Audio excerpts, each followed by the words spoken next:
What's up guys, today we're at AAMotorworks. Adam's going to do some work on my car. We're going to get ready for the track day, so let's go on inside.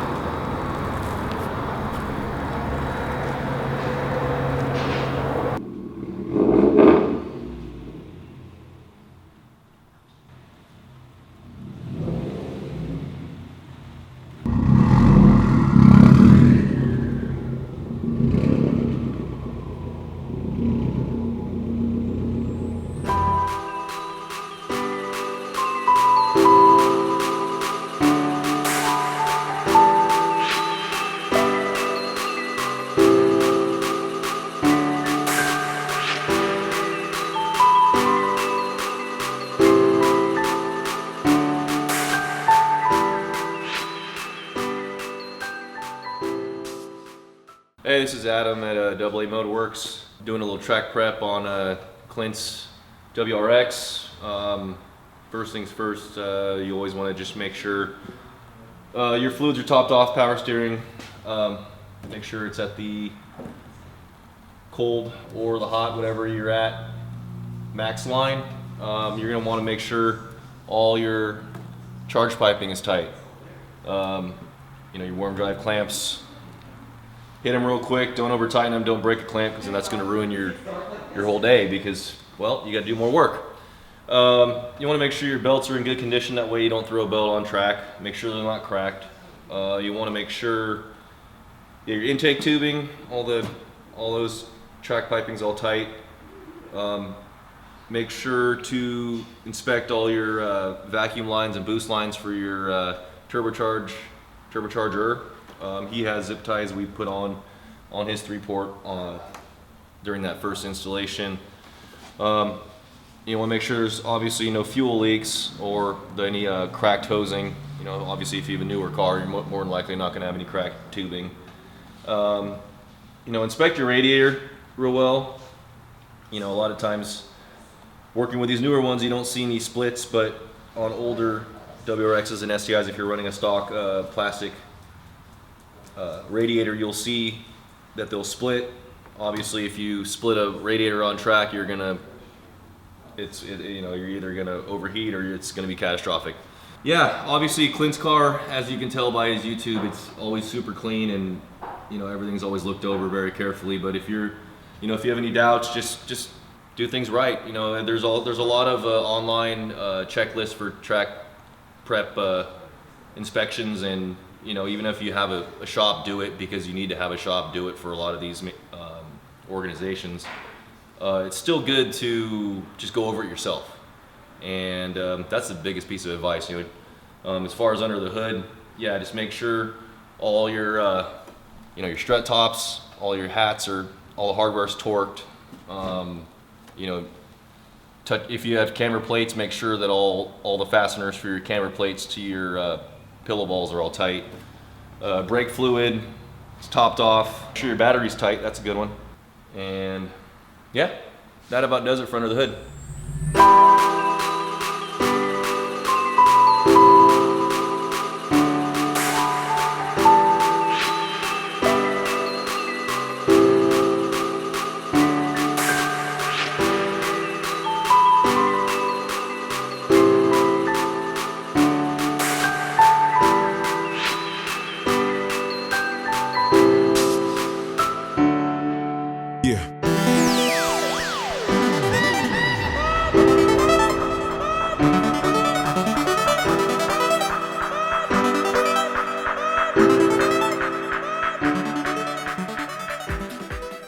The next inspection is checking out your brakes and wheel and tire. You want to obviously make sure your brake lines are routed nice and clean, away from any rubbing from the wheel. I've seen that happen. You don't want to lose brakes on track. That would not be fun. Take a good look at the condition of your rotor. Make sure that you have a good amount of pad left. Clint has plenty. But a lot of times you'll see, after multiple track days, you'll see a lot of heat stress cracks along the slots or on the face of the rotor. It's nothing to be alarmed about, but it's a sign of you obviously using your brakes on track and getting them hot. and that does fatigue them and wear them out down the road. So if you do a lot of track days, you're going to want to just keep an eye on your rotors really well, as well as your pads. You know, you want to give your whole assembly a good shake. Make sure there's no play in your wheel bearings. A lot of times you will not see or feel the play in your wheel bearings with the axle nut torqued. So you know, another step is to crack that loose and kind of free up all the pressure against the hub, and then you can really see if your bearing's good or not. You can pull the brakes off and just spin it and make sure it spins smooth and no play. Also make sure, obviously, none of your side skirts or under wheel wells are securely attached. You don't want your tire to suck one in on track and spit it out and piss someone off behind you, or make them crash. You don't want that. Down here, you want to make sure that your arms are good, and we'll cross that once we get the car fully in the air. But for now, yeah, make sure no leaks from your brake lines. You might want to just take a wrench to your banjo bolt on the brake line to the caliper. Make sure that's snug, and then also you might want to just take a flare nut wrench to the hard line and make sure that's snug as well. That's about it for the wheel well area. So we're changing the oil on Clint's car, because not only is it due, but it's just a good preventative maintenance before track day, especially on a Subaru, but any vehicle. You want some clean, fresh oil in there to protect the motor. Depending on the temperature that it's going to be, ambient temperature out, it's always nice to have a little thicker viscosity. You know, these Subarus, the factory calls for 530, which is, you know, to me, in any kind of driving, it's always good to go a little thicker. These motors run hot, so we're actually going to go with a 540 Motul. Just that 40 weight, once it's hot, is going to add that little bit of protection on track, and even just driving around the streets. It's just a really good oil to run. It seems to be pretty universal between the EJs and the FAs motors. Yeah, there's definitely no downsides to it. All right, so we're onto the rear suspension, undercarriage of the Clint's car. Depending on what suspension setups you have, if you have coilovers like him, you want to make sure all these collars are tight. It's always just, no matter what, street safety, track safety, it's always nice to just make sure everything's snug there. You know, give your end links a shake. Make sure that all the hardware is tight. You know, all to the knuckle, to the strut, to the end link. Make sure the jam nuts, which, oh look, lo and behold, a loose jam nut. So we'll snug up this jam nut, and you know, not obviously if you're on a close to stock form, you won't have the adjustable arms like he does, but if you do, make sure those jam nuts are tight.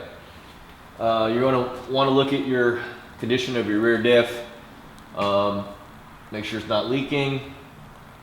Obviously fix it if it is. If it's in the air or you have it jacked up and you haven't done your rear diff fluid, it'd be a good time to do it. We did his not too long ago, so his fluid's good.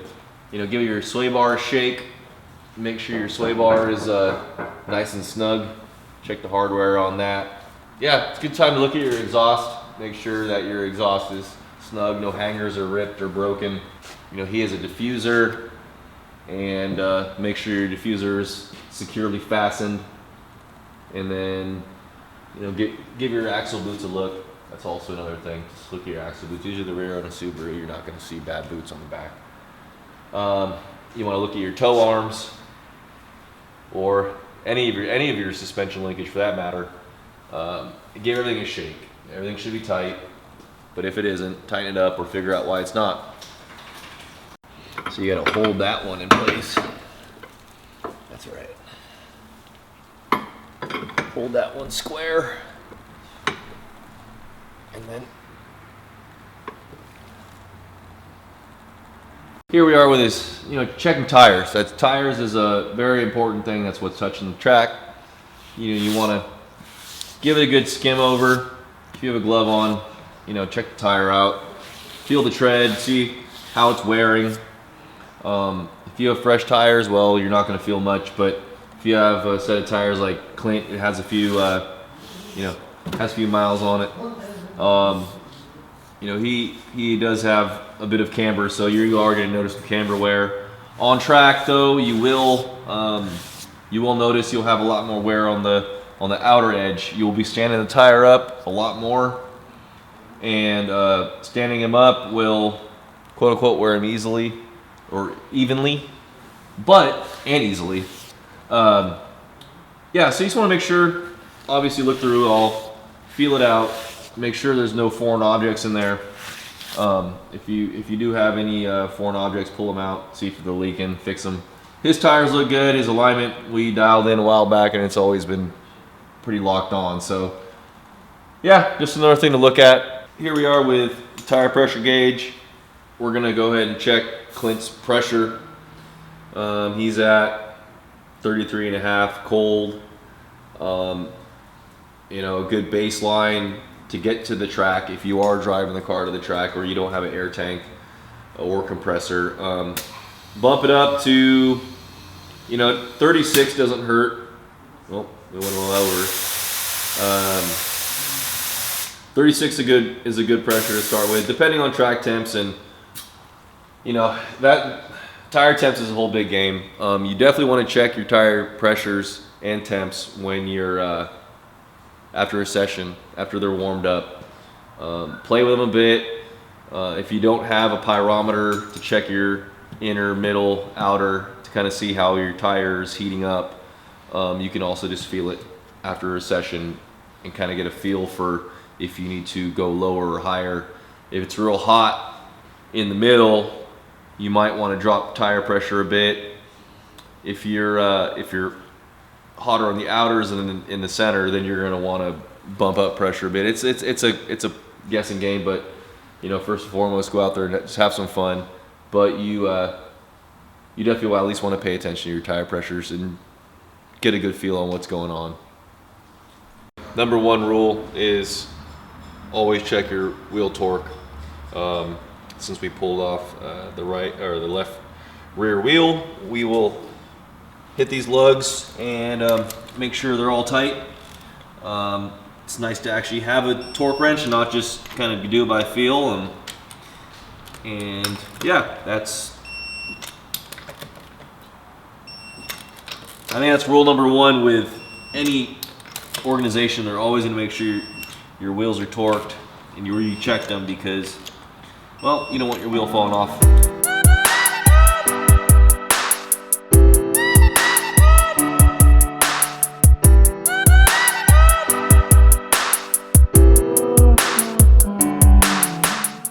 So to wrap it up for Clint's track prep inspection, you just want to make sure that all as far as the interior goes, if you have any water bottles, whatever, laying around, rolling around in the back, you want to just clean out your car thoroughly. You can always take out your spare tire, the jack, stuff like that might roll around. Maybe if you have a subwoofer that's in there, if it's not tied down correctly, take out anything that's gonna get jostled around when you're hard on track. Check your seatbelt condition. Make sure if you never removed your seats or seatbelts, then you really shouldn't have anything to worry about. But if you may have aftermarket seats, make sure all your seat bolts are torqued. A lot of guys like to take out their floor mats. Sometimes those get in the way. Make sure you're safe inside and comfortable, and most of all, just have fun and stay relaxed. That's most advice I can give you. Look at your valves there, bro.